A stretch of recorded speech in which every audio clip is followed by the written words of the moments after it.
Vamos en esta mañana a comenzar el curso sobre las religiones y las sectas falsas. En esta mañana vamos a comenzar un nuevo curso y se llama las religiones o las pseudo-religiones y todas las sectas falsas que existen en el mundo. Creo que es el tiempo, el siglo XX que estamos viviendo, el momento más peligroso para la iglesia cristiana. Creo que ahorita cualquier persona que tenga Biblia se le llama cristiano. Cualquier persona que vaya a una iglesia y crean en Dios o crean en Cristo se les llama cristianos. Pero sin embargo, la Biblia dice, muchos falsos profetas han surgido por el mundo. Y creo que en esta mañana es preciso que esta iglesia que forma el Hotel Cristal, donde mi hermano Alejandro está pastoreándolos, le pedí yo que por favor él me permitiera darles a ustedes el curso sobre las religiones y las sectas falsas. Posiblemente sean 10 conferencias, o sea 10 domingos. Cada vez que yo tenga la oportunidad estaré exponiéndoles a ustedes todas las religiones y las sectas falsas y la diferencia entre las sectas y el verdadero cristianismo. Nadie se pierde el camino espiritual, escuchen esto, intencionalmente. Todos los viajeros se proponen llegar siempre a su destino, pero existen influencias y peligros que van a desviar a muchos del rumbo correcto. El libro de Proverbios 14, versículo 12 dice, hay caminos que parecen derechos. Parece que todo está bien, creen en Dios, creen en Cristo, pero su fin es camino de muerte. Recordamos hace algunos años que en Estados Unidos se levantó un hombre llamado Jim Jones. Había una iglesia grandísima protestante en la cual él era el pastor. Y llegó el tiempo donde él comenzó a decir que le deberían de llamar el Padre. Comenzó el tiempo en que comenzó él a tener relaciones sexuales con las mujeres de la iglesia. Y llegó el momento en que la Biblia se cerró y él fue el que comenzó a decir palabra de Jim Jones y no palabra de Jesucristo. La gente lo adoraba, lo idolatraba, tenía carisma, invitaba a todos que se amaran y su énfasis era en el amor de Dios. Se llevó a 950 personas a Sudamérica, a una de las Guyanas, y ahí, después de haber tenido relaciones con las mujeres, después de tener armas y enclaustrar a los niños en prisiones debajo de la tierra, cuando los Estados Unidos comenzaron a investigar el problema en la Guyana de acuerdo a quejas al Departamento de Estado, llegaron y Jim Jones invitó a 900 personas a que se suicidaran juntamente con él. La tragedia de las religiones falsas, la tragedia de cristianos que van a las iglesias y escuchan que les hablan y escuchan que las predican y jamás se preocupan en checar en la Biblia si lo que el predicador está diciendo es correcto. Lo toman y lo reciben porque el predicador se los dice. Y así tenemos ahorita en México miles de sectas y de iglesias falsas donde los cristianos creen, porque se lee la Biblia y alaban a Dios, que están teniendo realmente un encuentro con Jesucristo. Quiero decirles a ustedes, antes de comenzar el curso, quiero nombrarles a ustedes tres peligros que pueden desviar a una persona del camino correcto. 3 peligros. El primero, un viajero de repente se detiene en una montaña y se encuentra delante de 2 caminos en esa montaña. Pero en ese instante no sabe cuál de los 2 caminos debe de seguir. La noche es fría, él tiene que hacer una decisión pronta y en esos momentos una mala elección le sería fatal, porque podría tomar el rumbo equivocado. En ese instante este viajero se lamenta y dice a sí mismo, ¿cómo no averigüé antes cuál era realmente el camino correcto? Por fin decide y escoge un camino, el camino que a él le parece mejor, de acuerdo a su criterio y de acuerdo a su mentalidad.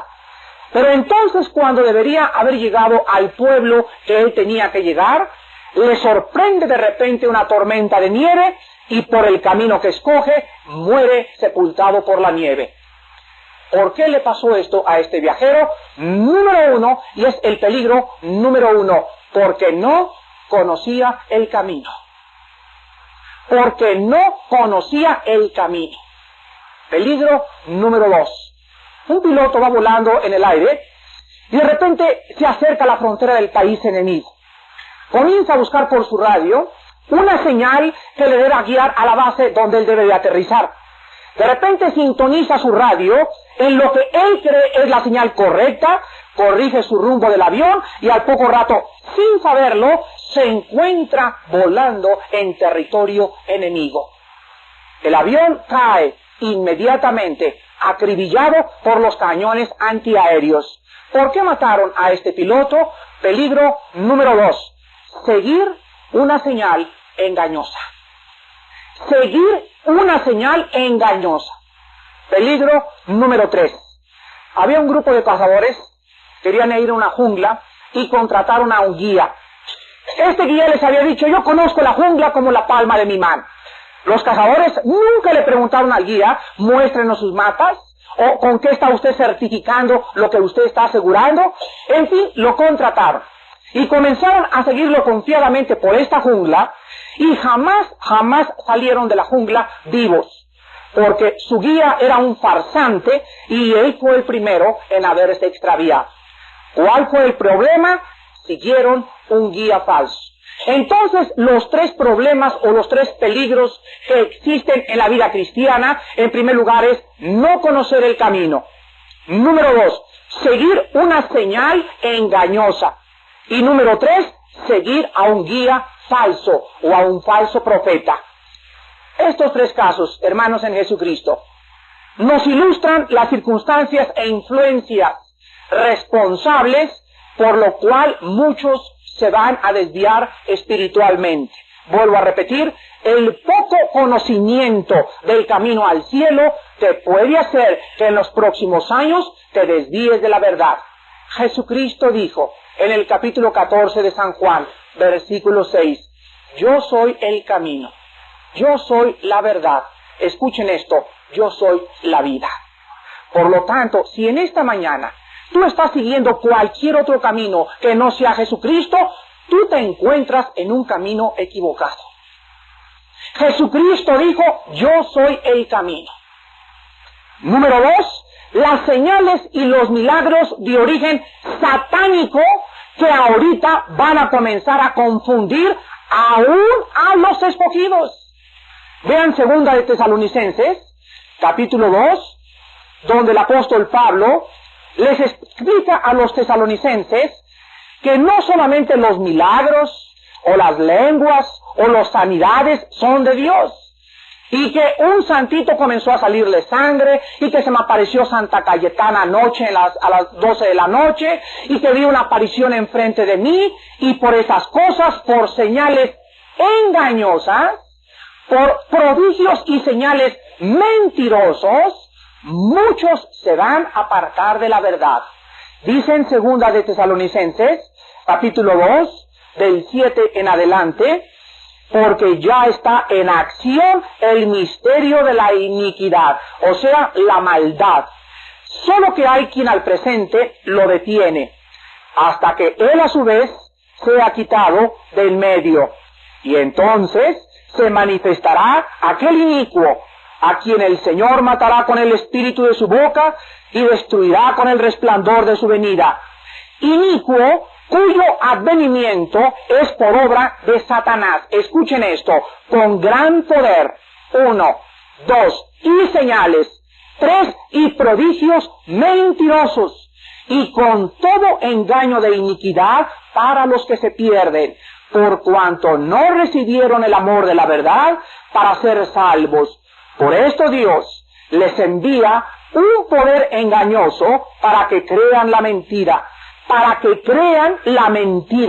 a fin de que sean condenados todos los que no creyeron a la verdad, sino que se complacieron en la injusticia. ¿Saben lo que nos dice la Biblia en esta mañana? Que todos nosotros en esta mañana tenemos la oportunidad alguna vez en nuestra vida de conocer la verdad. Escucha esto, cuando una persona Cuando una persona escucha la verdad y no sigue la verdad, acaba creyendo cualquier cosa. He visto cientos de personas, cientos de jóvenes, que hace 3 o 4 años oyeron esta predicación del Evangelio de Jesucristo. Me dijeron: Armando, déjame seguir en el yoga. Déjame seguir en la dianética. Déjame seguir en el control mental Silva. Déjame seguir con los testigos de Jehová. Déjame seguir con los mormones. Déjame seguir con los adventistas. Déjame seguir en mi religión. Cuando un hombre, dice la Biblia, rechaza la verdad, Dios le envía a esa persona deliberadamente un poder engañoso para que él crea ahora la mentira. Esto es algo que conmueve las fibras más íntimas de nuestro ser. Nadie puede burlarse de Dios. Dios te va a hablar una vez, te va a hablar 2 veces, te va a hablar 3 veces, pero no te va a hablar 4 veces. Y en esta mañana tú tienes la oportunidad de escuchar no la palabra mía, sino lo que dice la Biblia, la palabra de Dios. Y en tercer lugar, las personalidades y los guías falsos. Escuchen lo que dice Mateo 24:24. Mateo 24:24. El tercer peligro en que una persona puede caer es en un guía falso. Dice Mateo 24:24, porque se levantarán falsos cristos y falsos profetas, y harán, fíjense ustedes, grandes señales y prodigios, de tal manera que engañarán, si fuere posible, aún a quienes. Sí, el sí condicional, si fuere posible. Hermanos en Jesucristo, ¿cuándo es posible que un cristiano sea engañado? Y les voy a decir cuándo. Cuando ese cristiano no tome estudios de la Biblia durante la semana. Nosotros les hemos insistido que un estudio aquí el domingo no es posible que crezcas. Gracias a Dios por todos ustedes, los que vienen el domingo, gracias a Dios. Le doy gracias a Dios por ello y todos nosotros le damos gracias a Dios también. Pero nos preocupa de sobremanera el poder nosotros pensar que hay muchos en esta iglesia que solo vienen el domingo a comer la palabra espiritual. No es posible que ustedes sobrevivan en esta generación. Inscríbete en el curso que Alejandro acaba de decirles. Ve, mira, tenemos estudios en Satélite, en Las Arboledas, en Valle Dorado, en Tecamachalco, en la colonia Hipódromo Condesa, en el Pedregal de San Ángel, en la colonia del Valle. No hay ningún pretexto para que no estudies las Escrituras. Pregúntanos en cuál me queda cerca de mi casa y ve por lo menos a otros 2 estudios entre la semana y ya serían 3 y yo les aseguro que nosotros no seremos engañados. Necesitamos conocer la palabra de Dios. El propósito de este curso entonces es prepararlos a ustedes de los peligros espirituales de personas que se te van a acercar con una Biblia debajo del brazo en la calle y te van a decir: yo soy cristiano. Y si tú no sabes probar los espíritus, si tú no sabes las bases del cristianismo, si no tienes una convicción profunda, serás arrastrado por la mentira. Vean lo que dice Efesios capítulo 4. El libro de los Efesios capítulo 4 nos dice la Biblia previniéndonos de aquellas personas que son como los barcos que no tienen ancla.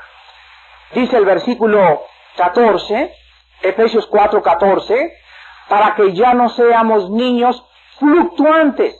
La palabra fluctuante es un término marítimo y significa ser llevado por el viento. Para que no seamos niños llevados por el viento, por doquiera de todo viento de doctrina. Hace 2 años estaba en el control mental, la semana pasada en la dianética, ahora estoy con los gurús, mañana con los yogis, después con una mujer, después sigo a otra persona que se levanta por allá, siempre llevado por vientos de doctrina, dice la Biblia. Por estratagema de hombres que para engañar emplean con astucia las artimañas del error. Dios, hermanos en Cristo, nos ha dejado un mapa.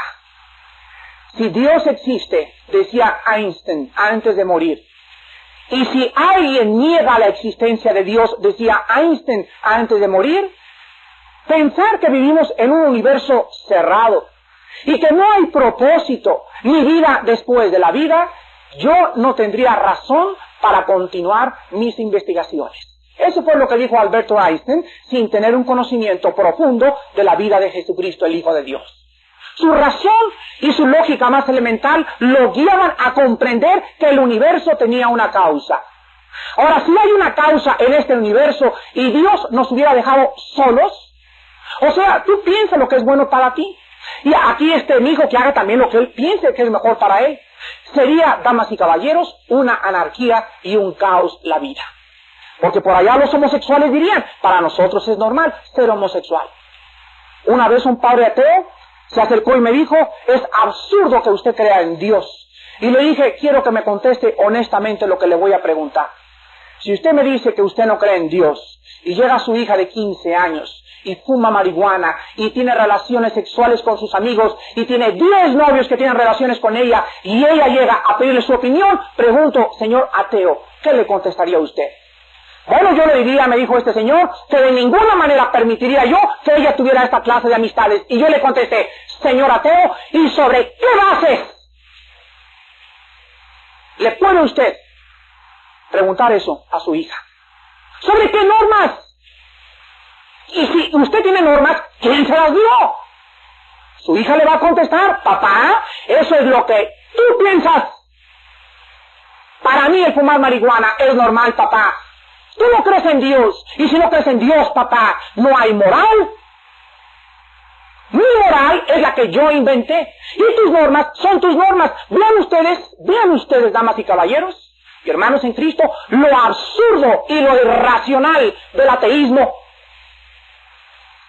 Me dijo hace 2 meses una persona, ahí en Pemex, se levantó después de la conferencia y me dice, pruébeme científicamente la resurrección de Jesucristo. Y le dije, ¿se da cuenta usted de lo absurdo de su proposición?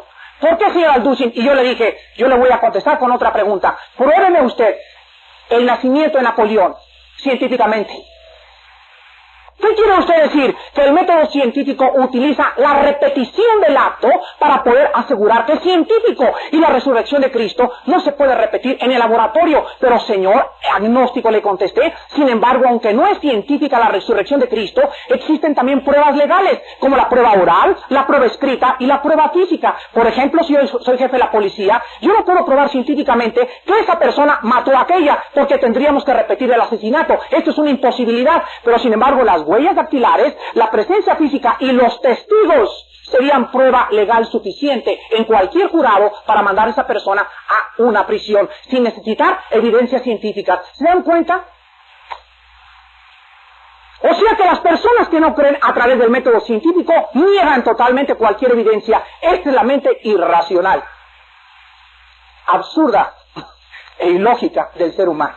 Y el cristiano tiene que estar preparado para presentar defensa a los científicos, a los sociólogos, a los psicólogos, a los etimólogos, a toda clase de personas, porque Dios nos dejó un mapa, y déjenme decirles que en este mapa se encuentran todas las respuestas. ¡Aleluya! ¡Gloria a Dios! Dice en 2 de Timoteo, capítulo 3, versículo 16 y 17. Gracias a Dios que Dios no nos dejó solos. Dios nos dejó sus normas. Dios nos dejó sus leyes. Dios nos dejó el propósito, la esperanza, y en este libro se encuentra la vida eterna. Y si no hubiera este libro, si no hubiera normas, si no estuviera probado este libro científicamente, históricamente, geográficamente, la abrumadora evidencia y profecías, sería el caos a nuestro alrededor, porque todos tendríamos diferentes parámetros morales, todos estableceríamos diferentes estados o normas para poder vivir, pero la Biblia dice, así dice el Señor, yo los crié a ustedes y no ustedes a vosotros mismos, por lo cual Él es el que ha establecido cómo debes tú y cómo debo yo vivir. Y cualquiera de nosotros que viole estos principios siempre recibirá las consecuencias debidas a su extravío. Dice en 2 Timoteo 3, 16 y 17, Toda la Escritura, esto es, desde el Génesis hasta el Apocalipsis, toda la Biblia es inspirada por Dios y útil. ¿Para qué cosa? Número uno, para enseñar. ¿Se imaginan ustedes, si no tuviéramos la Biblia, qué les podríamos enseñar a nuestros hijos? Hace 10 años estaba de moda la escuela psicológica de la represión. A los niños no se les debe de pegar. Descubrió un psicólogo en Estados Unidos porque se vuelven represivos. Sin embargo, salió otro y dijo que no, que sí se les debería de pegar. Damas y caballeros, si no tuviéramos y Dios no nos hubiera dicho ni nos hubiera dejado cómo educar a nuestros hijos, cada quien educaría a sus niños como los están educando. Por eso hemos criado alacranes con alas.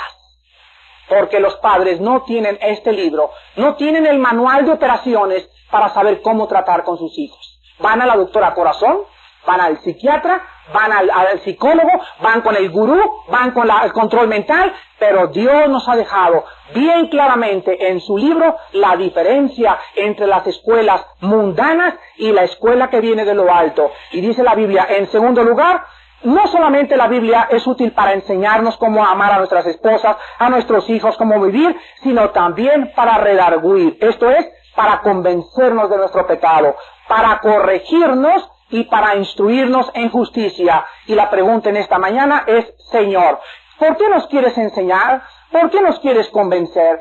¿Por qué nos quieres corregir? ¿Y por qué nos quieres instruir? Y el versículo 17 nos da la respuesta y nos dice, hijos míos, quiero que ustedes sean perfectos, o sea, maduros, enteramente preparados para toda buena obra.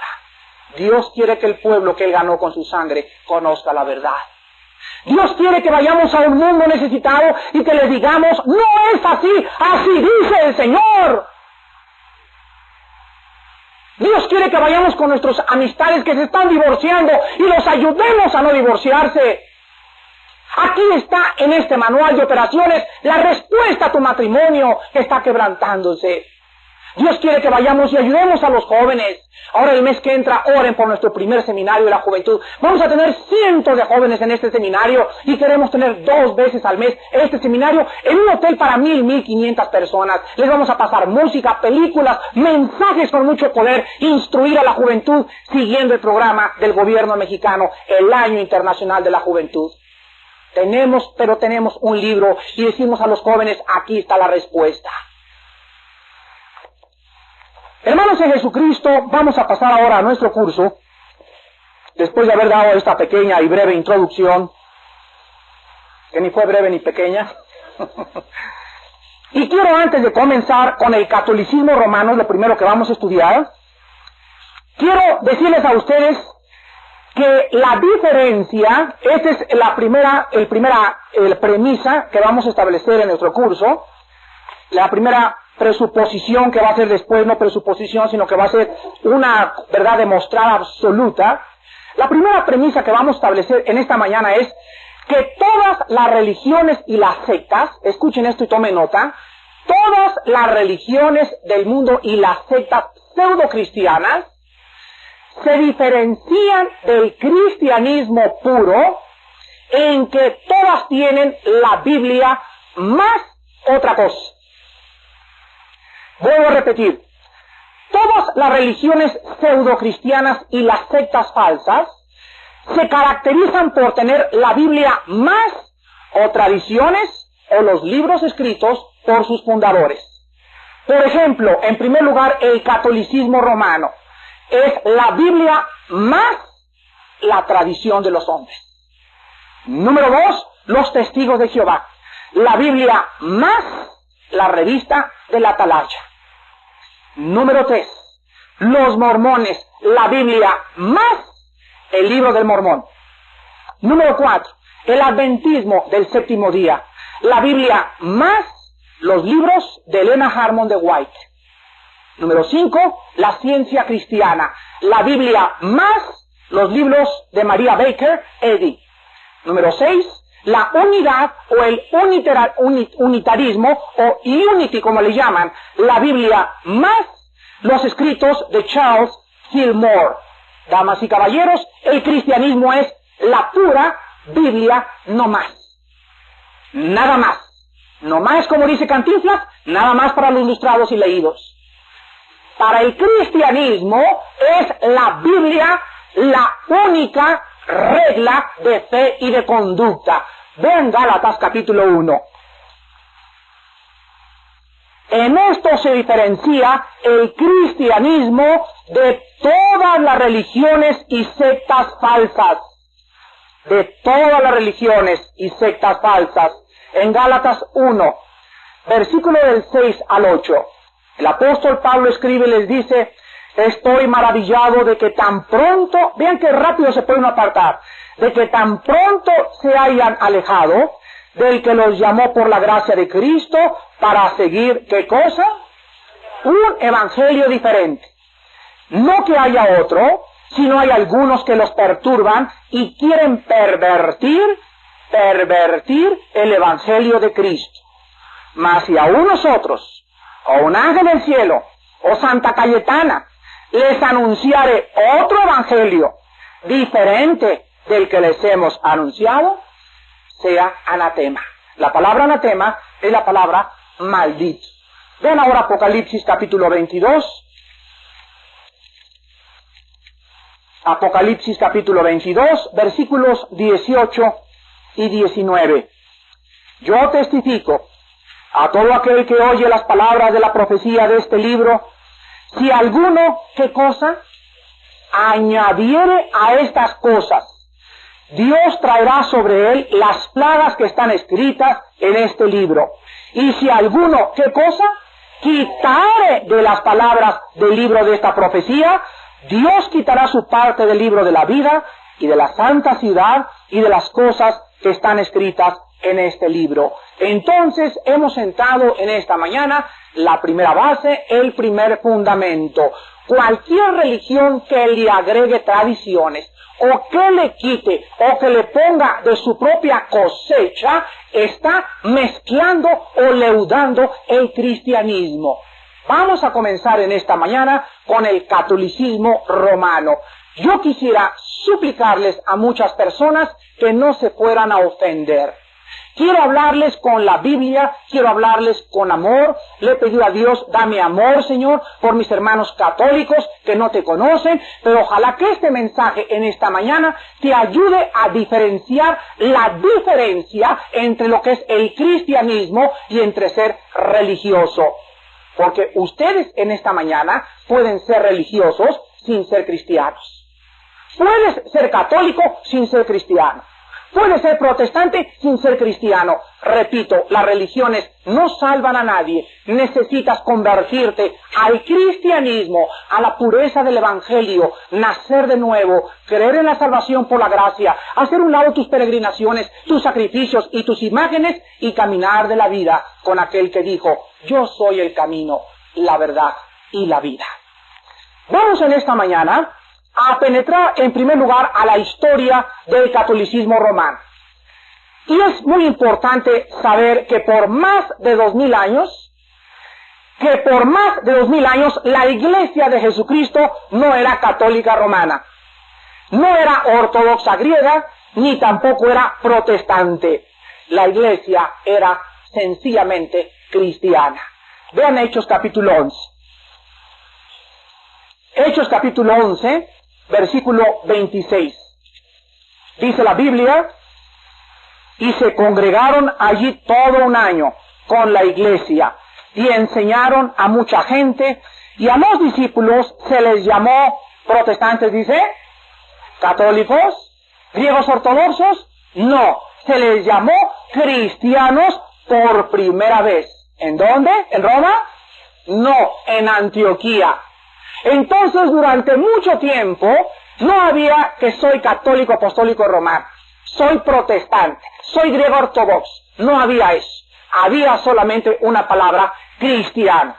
La palabra cristiano tiene dos raíces: Cristos ungido, anos pequeño. Entonces la palabra cristiano significa pequeños ungidos. Y tú puedes ser en esta mañana católico sin ser cristiano, o sea, religioso sin tener la unción del Espíritu.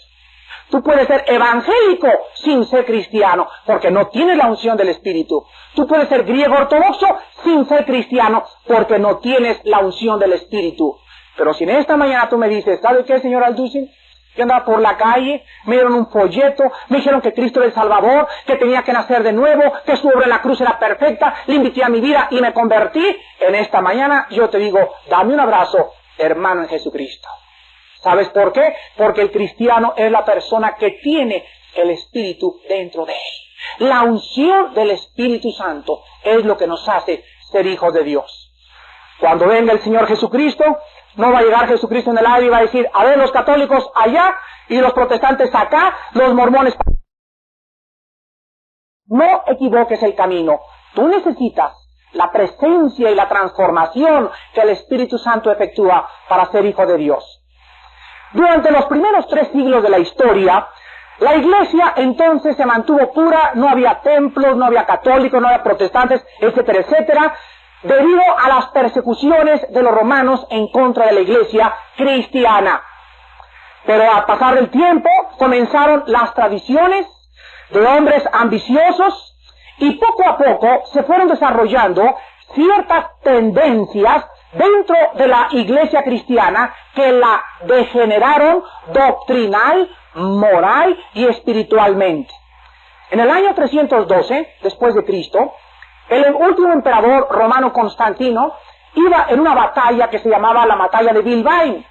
Y en esta batalla dice la tradición que vio una cruz en el cielo y que le dijo, por este signo vencerás. Entonces Constantino mandó que todo el imperio romano absorbiera, ¿qué cosa? El cristianismo. Y damas y caballeros, esta fue la peor tragedia de toda la iglesia de Jesucristo.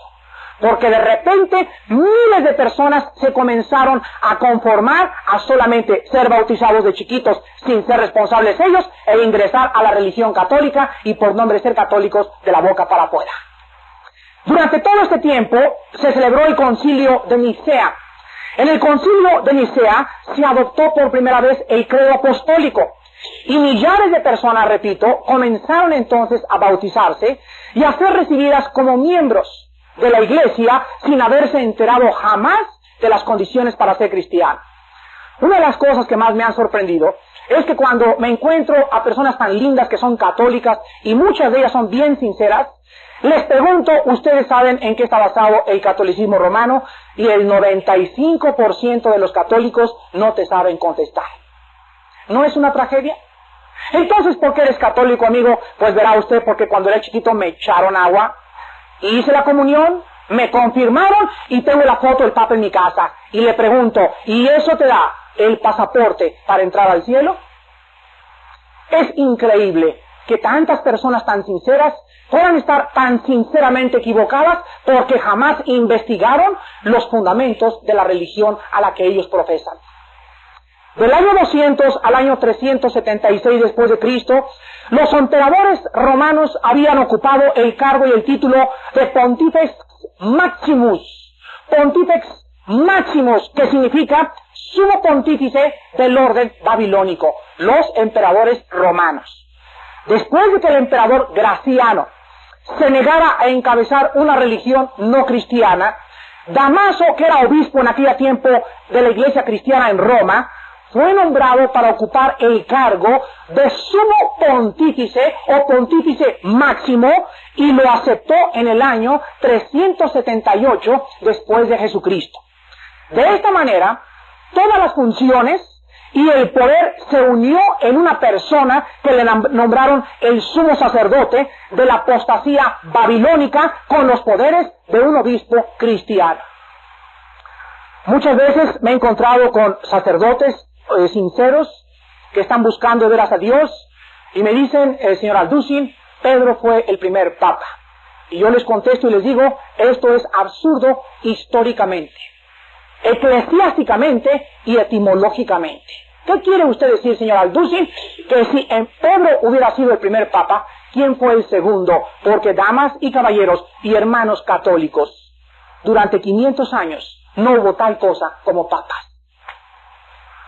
Si hubiera sido la idea de la sucesión apostólica, los mismos apóstoles hubieran nombrado a un jefe o un pontífice máximo de la Iglesia Católica. Pero en 500 años, damas y caballeros, en 500 años había dos obispos, el obispo de Constantinopla y el obispo de Alejandría, y durante 500 años no hubo tal cosa como que todo el poder residiera en una sola persona. Esto fue un invento de hombres que quisieron comenzar a usar el poder y hacer negocio con el cristianismo. En el año 445 al año 500 después de Jesucristo, el obispo de Roma, acuérdense que había dos obispos, fue declarado jefe supremo de la Iglesia Occidental. En el año 502 se le declaró al sumo pontífice romano que él no podía ser juzgado por ningún tribunal terrenal, por ningún gobierno ni por ninguna iglesia. Él era el jefe supremo sin poder equivocarse jamás. En el año 510 se elevó a un hombre a la posición de un dios. En el año 1870 se declara por fin, bajo dogma de fe, en el año 1870, la infalibilidad papal. Esto significa que el Papa, diga lo que diga, se considera ex cátedra, o sea, que es la voz de Dios. Y si alguien no acepta lo que el Papa ha dicho, es excomulgado. La palabra excomunión significa ser condenado, sin ir al purgatorio eternamente en las llamas del infierno.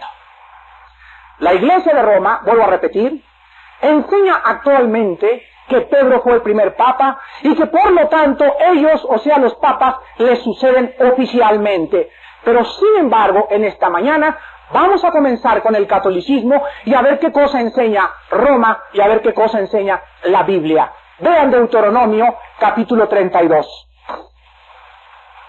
Y vamos a demostrar en esta mañana que no solamente en el Nuevo Testamento, sino que también en el Antiguo Testamento, la roca siempre ha sido Jesucristo y nunca Pedro el apóstol. Después examinaremos ese pasaje que usan donde Cristo le dice, tú eres Pedro y sobre esta roca edificaré mi iglesia. Vamos por orden entonces, y dice en Deuteronomio capítulo 32, versículo 4, Él es la roca, Pedro ni siquiera había nacido, cuya obra es perfecta, porque todos sus caminos son rectitud.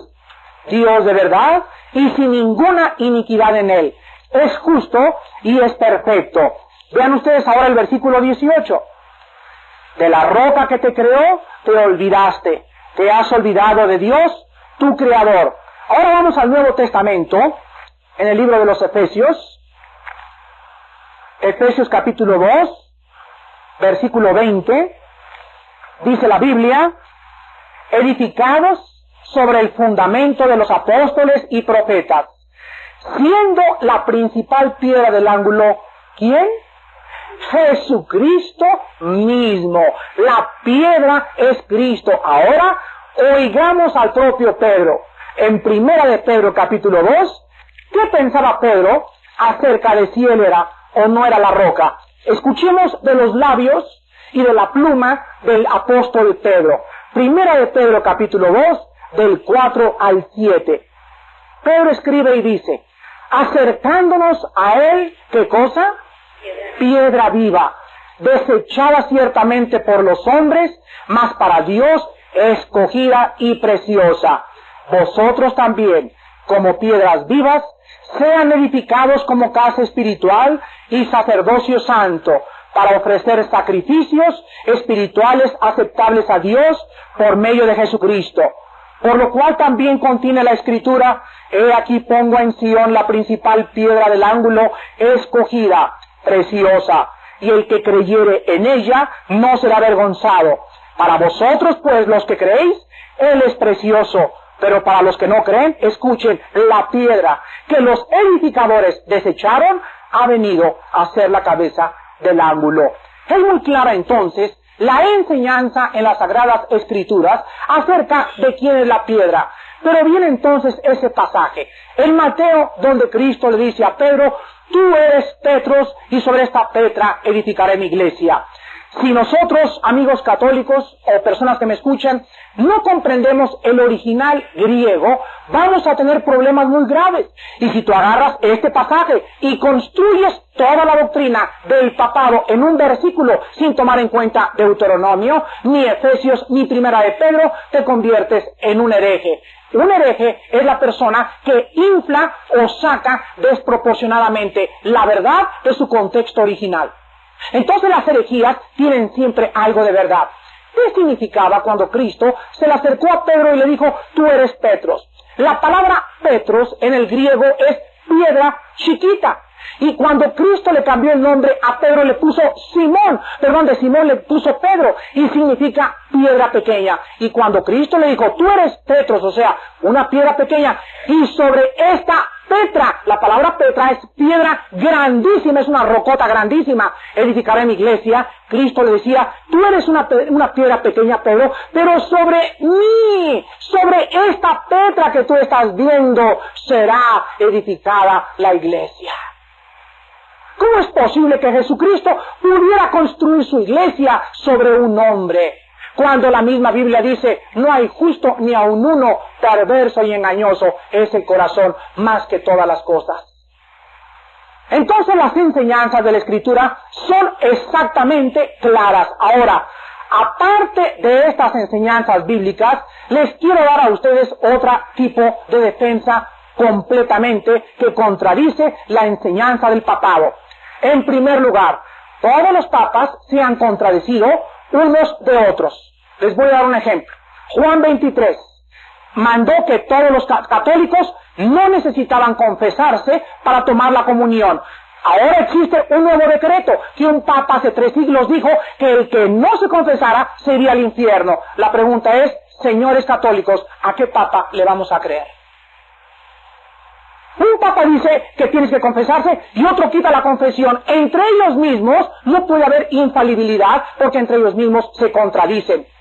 Ahora muchos papas prohibieron, por ejemplo, durante 14 siglos, prohibieron más de 60 papas que si alguien leía la Biblia, lo mataban quemado vivo en la hoguera.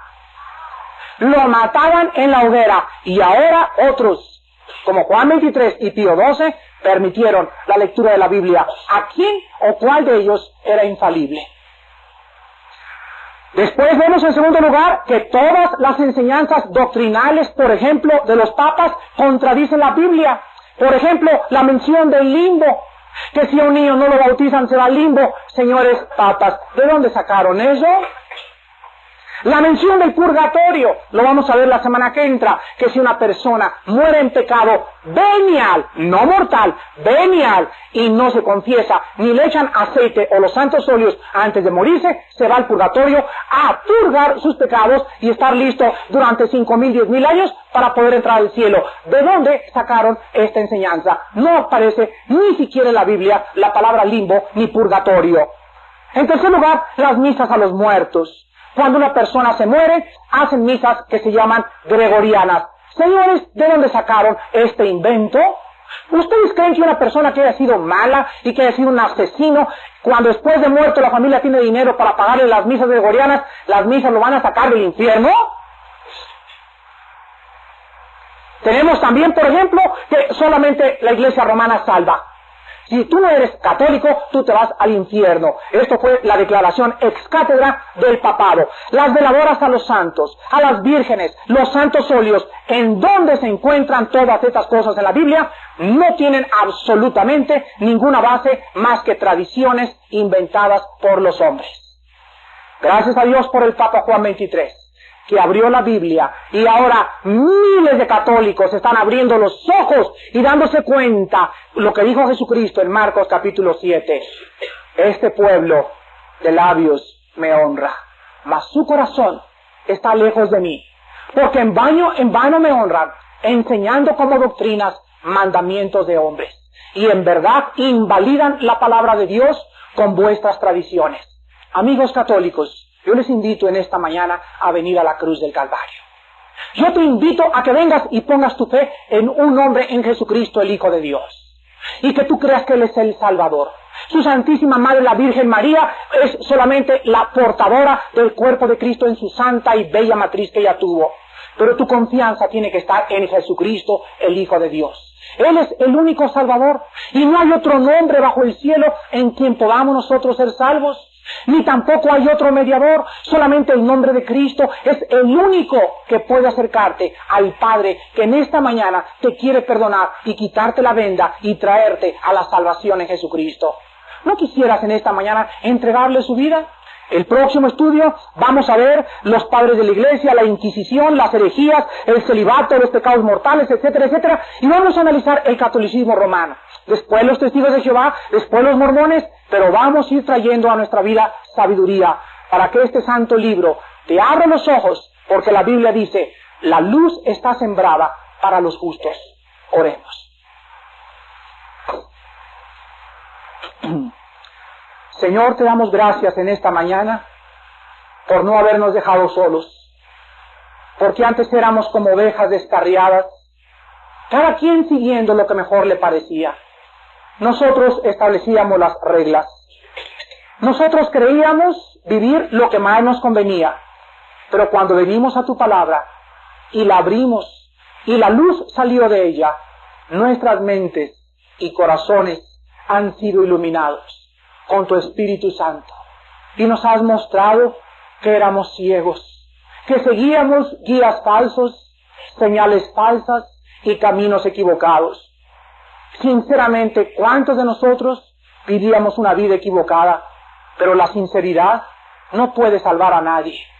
Gracias por habernos dejado tu palabra, por estar siendo proclamada esta palabra y este bendito evangelio en todo el mundo. Y a nosotros nos has escogido para hacerle ver a la gente que cuando el velo se les caiga, podrán ver a Cristo como el Hijo de Dios.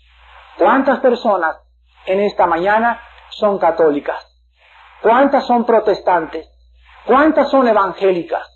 ¿Cuántas son mormones o testigos de Jehová? Pero sin embargo, no tienes a Jesucristo. Tienes una religión y has profesado una religión hace muchos años, pero tu corazón te da testimonio que tú no tienes paz, que no tienes la seguridad que si tú te murieras esta mañana, tú te irías al cielo. En tu vida hay conflicto y Cristo dice, yo soy el camino, la verdad y la vida. Mi paz os dejo, mi paz os doy, no como el mundo lo da. Abre tu corazón, dice Jesús, y permíteme entrar a tu vida. Déjame demostrarte que soy real, que estoy vivo, que resucité de los muertos y que me necesitas para poder cambiar tu destino y tener un rumbo correcto que te guíe a la vida eterna. Y así con sus rostros inclinados, si hay alguna persona esta mañana que quisiera por primera vez ser honesto consigo mismo, honesta consigo misma, y que el Espíritu Santo haya preparado su vida, y si hay alguien en esta mañana que quisiera abrirle su corazón a Jesucristo, te voy a decir las condiciones de la Biblia. Número 1, arrepiéntete. Arrepiéntete de tus pecados. Reconoce que es contra Dios tu pecado. Ten la seguridad que no puedes vivir en pecado, porque Dios te tiene que juzgar. Arrepiéntete y vuélvete a Dios esta mañana. En segundo lugar, tienes que creer esta mañana que Jesucristo es el Mesías, el Hijo de Dios, el Salvador del mundo, y que fuera de Cristo no hay salvación para tu vida. Tengas los santos que tengas, las vírgenes que tengas, la religión que tengas. Si no tienes al Hijo, no tienes la vida. Y en tercer lugar, ábrele tu corazón. Dile, Señor Jesús, estoy confundido, estoy confundida. No quiero oír más que tu voz. Yo quiero experimentar dentro de mi ser, en mi propia alma, que tú estás vivo. Señor, muéstrame, entrando a mi vida esta mañana, que tú eres real y que la muerte no tuvo poder sobre ti. Alguien en esta mañana quisiera hacer esta oración, y si lo quieres hacer, repite estas palabras ahí desde tu lugar.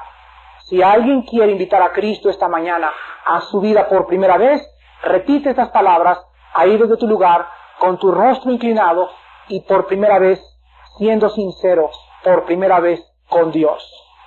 Oh Dios, esta mañana Creo que enviaste a Jesucristo a morir en una cruz y que a través de su muerte y de su sangre y de las espinas y de los latigazos que le dieron por sus sufrimientos y su muerte, tú me puedes perdonar. No por mis buenas obras, no porque tenga religión, no porque me haya bautizado, sino en base a la muerte de Jesucristo. Señor Jesús, te pido que entres a mi vida. Me arrepiento de mis pecados y te pido que seas mi Señor y mi Salvador. Y te doy gracias porque en esta mañana creo que tú eres el único nombre y el único hombre en quien puedo confiar. En tu nombre oramos y te damos las gracias. Amén.